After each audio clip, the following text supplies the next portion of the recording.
Bagsak ako. Lagot ako neto sa nanay ko. Bakit 3/50 lang to? Bagsak ka din, Bes? Oo. Bagsak tayong dalawa? Ba't parang masaya ka pa? Okay na ako. Akala ko kasi ako lang bagsak eh. Tsaka papel lang naman to. Okay na din pala ako. BFF goals talaga tayo. Yes! Tara na nga sa kantin, Bes. May chichika pa ako sa'yo. Anak, kunin mo yung cellphone ko sa kwarto. May tumatawag ata. Sige po, Nay. Sabi cellphone ni nanay. Anak, bilisan mo naman. Ay, salamat naman. Nakatae din. Scarlett, ba't nandyan ka? Eh, di ba pinukuha ko sa phone ko? Pinagsasabi mo, Nay. Kanina pa ako dito sa loob. Nay, eto na po cellphone niyo. Sino yan, Nay? Bakit kamukha ko? Teka lang. Bakit dalawa kayong Scarlett? Nananaginip pa ako? Nay, ako yung totoong Scarlett. Ha? Sinungaling! Ako to, Nay. Ang totoong Scarlett. Sandali nga! Hindi na ako tutuwa sa inyong dalawa, ha? Isa lang ang solusyon dito. Magtatanong ako at kung sino ang makasagot ng tama, siya ang totoong Scarlett. Unang tanong, saan ako may balat? Balat? Nay! Sa puwet! Nay! Sa kifi. Tama! Kifi. Ha? Totoo ba, Nay? O, diba? Alam ko. Susunod na tanong. Ano ang timbang ko? Mukha kang 100 kilos, Nay. 75 kilos? Tama! 75 kilos! Yes. Huling tanong. Ano ang birthday ko? Birthday? Mahina pa naman ako sa ganyan. April 14, 1977? April 15, 1977. Tama! Ikaw nga ang totoong Scarlett. At ikaw, dahil talo ka, lumayas ka na dito, impostor! Ay! Sino ba kasing Scarlett na yun? Bakit kamukha ko siya? Anak, kilalang kilala mo talaga ako, no? Siyempre naman, Nay. Anak mo ko eh. Worth it lahat ng pagpaparetoke ko dahil sinira mo ang mukha ko noon. Ngayong napaniwala na kita, gaganti na ako sa'yo. Bakit nawawala ang laman ng class funds, ha? Sinong kumuha na ito? Ma'am, kilala ko po kung sino yung kumuha. Oh, Samantha, sino kumuha? Sino pa ba, ma'am? This is Scarlett. Ha? Wala akong kinukuha. Scarlett, ikaw pala yung kumuha ng class funds? Sumama ka sa principal. Ngayon na. Apaka-hype talaga nitong si Samantha. Bye, Scarlett. Dami nito Mukhang makakabili na ako ng bagong phone. Ha! Nahuli din kita! Ikaw pala yung kumukuha ng mga class funds natin? Oo, ako yung kumukuha. Bakit? May problema ba? Ang problema ko, ikaw. Ako pa sinisisi mo na kumukuha ng class funds, ikaw naman talaga? Isusumbong kita kay ma'am. Wala ka namang ebidensya. Ikaw ang isusumbong ko dahil naniniwala naman sa akin si ma'am. Humanda ka sa akin, Samantha. Wow, may bagong phone si Samantha. Sana all. Bigay ito ng parents ko, guys. Class! Sino naman kumuha sa class funds? Si Scarlett po yung kumuha, ma'am. Pagsabihan nyo nga yan. Ako na naman?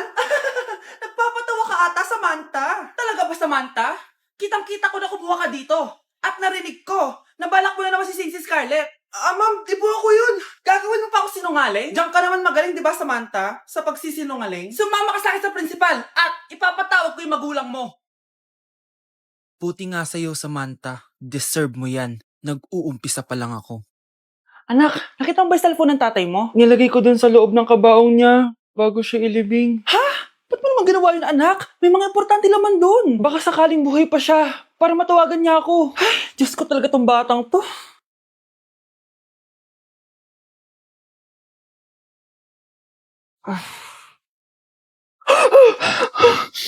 Matawag si tatay. Nay, kailangan natin pumunta sa sementeryo. Tumawag sa akin si tatay. Anak, pwede ba? Wala akong oras makipagbiruan sa'yo. Marami pa ako tatapusin trabaho. Pero nay, Pag di ka pa tumigil, kukunin ko yung cellphone mo. tay, sumagot ka. Alam kong buhay ka. Sa lahat ng pwede kong makita, ikaw pa talaga. Jessica, tinatawagan ko lang tatay ko. Nababaliw ko na talaga, no? Patay na tatay mo, di ba? Baliw. Hindi, buhay siya. Ito tandaan mo. Kapag hindi ka pa tumigil sa kabaliwan mo, susunod ka na sa tatay mo.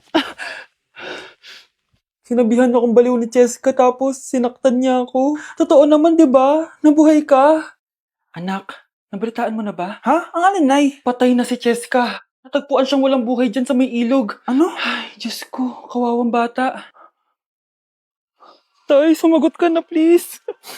Ikaw! Ikaw ang pumatay sa anak ko! Ano? Siya nga to ng away sa akin eh. Ikaw ang huli niyang kasama. Tandaan mo to. Isusunod kita sa tatay mo.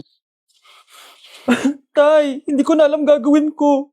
Sinisisi ako ng nanay ni Cheska sa pagkamatay ng anak niya. Natatakot ako.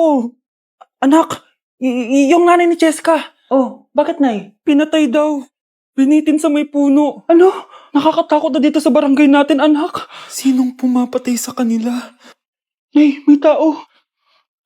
Sino po sila? Magandang araw po. Ako po si Detective Jason. Ako ang may hawak sa investigation case sa pagkamatay ni Cheska at ng kanyang nanay. Bakit kayo nandito? Dahil dito.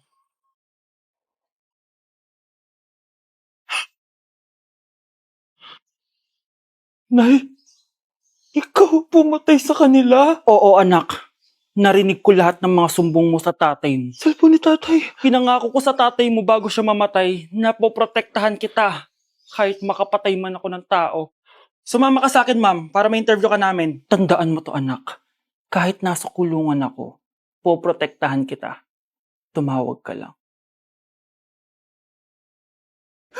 Grabe na talaga panahon ngayon. Bakit po, Nay? Tingnan mo tong nakita ko. Bata, puro cellphone, namatay. Fake news lang yan, Nay.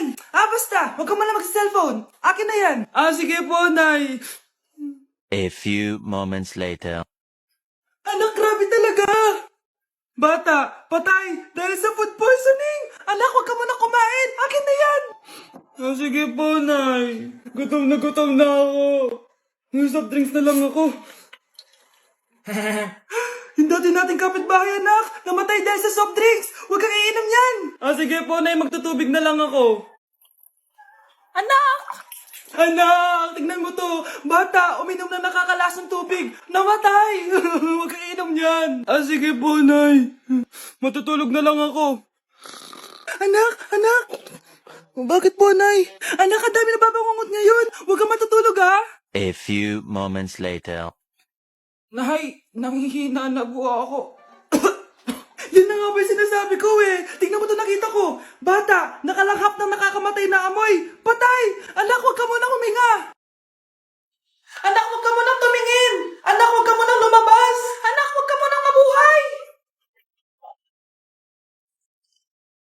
Breaking news! Mag-end of the world na mamaya. Mag-end of the world na? Mga anak, sabihin niyo na sa akin lahat ng mga sikreto niyo. Nay, ako po yung nagnakaw ng 1,000 sa pera mo. Kaya pala wala na akong pera sa pitaka ko? Nay, may jowa ako. Oh, ano naman? 5 sila. Ha? Paano mo na kaya lahat yon?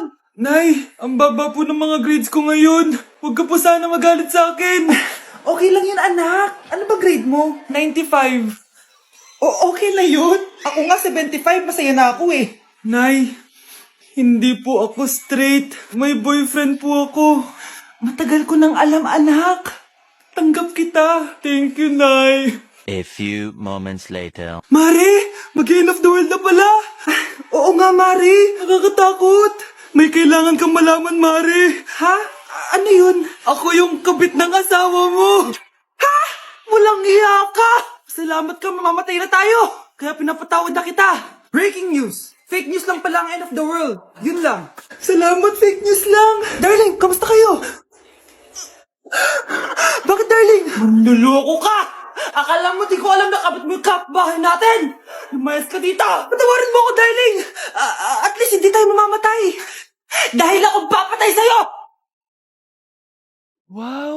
Anak, di ako makapaniwalang may pinapatayo na tayong bahay. Nay, deserve natin to.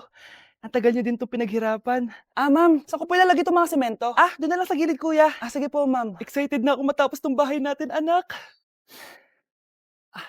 Nandito. Hoy, huwag ka pupunta dyan! Grabe nangyari sa kanya. Naman siya. Ba't ang daming tao? Engineer, anong meron? Ma'am, yung isa sa mga trabahador namin, nakuryente tapos natabunan ng semento. Ayun, namatay. Ha? Paano nangyari yun? May nag-utos ata sa kanya na ilagay yung semento sa gilid. Madami live wire dun eh. Ay. Ang problema, ma'am, kung tatanggalin pa namin yung katawan niya sa ilalim ng semento, baka hindi agad matapos tong bahay niyo. Hindi pwedeng hindi matapos agad tong bahay na to. Di bale, babayaran ko na lang yung pamilya nung namatay. Nay, sigurado ka ba? Sige po, ma'am. Sige na, ituloy niyo na yan. Congrats po, ma'am. Natapos din yung bahay niyo. Ang ganda, di ba? Wow, ang ganda. Maraming salamat, engineer. Una na po ako, ma'am. Anak, tara pasok na tayo. Wow, ang ganda ng loob. Nay, hindi talaga ako mapakali na may bangkay dito sa ilalim ng bahay natin. Huwag kang okay, anak. Kasalanan niya naman kung bakit siya namatay eh. Ay, matutulog na lang ako sa bago kong bahay. Wow, ang ganda ng kwarto ko. Ano yun?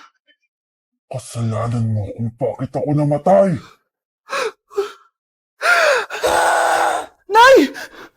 Nandito ako sa Japan at kakain tayo kasi di ako makatulog, guys. Time check, 1 AM na. Imbis na natutulog, kakain tayo. Buti na lang talaga sobrang lapit lang ng Family Mart sa hotel namin. Ito yung hotel namin, tapos ito lang yung Family Mart. 'Di ba sobrang lapit? Sobrang daming pwedeng bilhin, oh. Daming onigiri, oh. Kuha tayo neto. Mukhang masarap tong chicken and vegetables. Hindi naman ako sobrang gutom. May mga gusto lang ako itry. Kuha tayo netong favorite kong drink. Try naman natin tong blueberry na flavor. Tapos ganito din yung Yakult nila dito. Actually, pampatulog pala to. Akala ko Yakult talaga siya. Ito muna bibilin ko dito. Hanap tayo ng 7-Eleven. Ito guys, may nanap ako 7-Eleven. Parang masarap to, oh. Mukha siya lasagna. Tikman natin. Dito na lang natin siya kainin sa labas. Parang fantasy din kumain dito sa kalsada nila. Sobrang safe dito sa Japan, promise. Unahin na natin tong sushi. Alam nyo ba, kahit maglakad kayo mag-isa dito, sobrang safe, promise. Walang mga haras sa inyo. Walang kriminal, ganyan. Kaya ang sarap maglakad sa labas kasi alam mong safe ka, di ba? Tapos, sobrang babait pa ng mga Japanese. Swear. Pero sabi naman ng ibang Japanese, parang mas lang nila yon pero ang totoo, ginajudge ka nila. Pero at least, di ba, mabait sila. Di kagaya na pumunta ako ng Hong Kong, sobrang susungit ng mga tao, sisigawan ka pa. Kapag may hinahanap ka, talagang tutulungan ka nila. Tapos palagi sila nakasmile. Kaya promise, Japan talaga yung favorite country ko. Last bite. Okay, next natin itong parang lasagna. Guys, sobrang bango. Sobrang sarap ng itsura niya. Tikman na natin. Ang sarap! Ito din yung gusto ko sa Japan. Sobrang sarap ng mga pagkain nila. Like, promise. Wala pa kami natitikman dito sa Japan na hindi masarap. Kaya every time na pupunta talaga kami dito, promise na yon, natataba kami. Pero okay lang, Japan to eh. Alam nyo, minsan, naisip ko na dito na lang kaya kami tumira. Pero ang naririnig ko sa ibang foreigners na nakatira dito, masaya lang daw dito as a tourist. Pero kung dito ka natitira at mag-work, nakaka-depress daw, ganyan nakakalungkot. Kasi sabi nila toxic daw yung work environment dito. Pero ako, kung titira ako dito, gusto ko forever tourist ako. Inumin natin tong Yakult na nakakaantok. Last bite! Pabalik na ako ng hotel, guys, and inumin na natin to favorite nating drink. Medyo malansa siya, tas maasim. So, yun lang, guys. Bye! Guys, hindi ako totoo. AI lang ako. Hinahabol ako ng zombie ngayon. Chat, ano ba? Wala ka na ba magawa? Hi, guys! Nandito ako sa space ngayon. Ayoko na dyan sa Earth. Marami kasi akong utang dyan. Alam mo bang AI ka? Hala, hindi ah. Nagbabayad ako ng renta. Nasa-stress ako. Wala akong ipon. Hala, tao to. Mahal, gusto ko kapag nagkaanak tayo yung spoiled. Ang cute nun.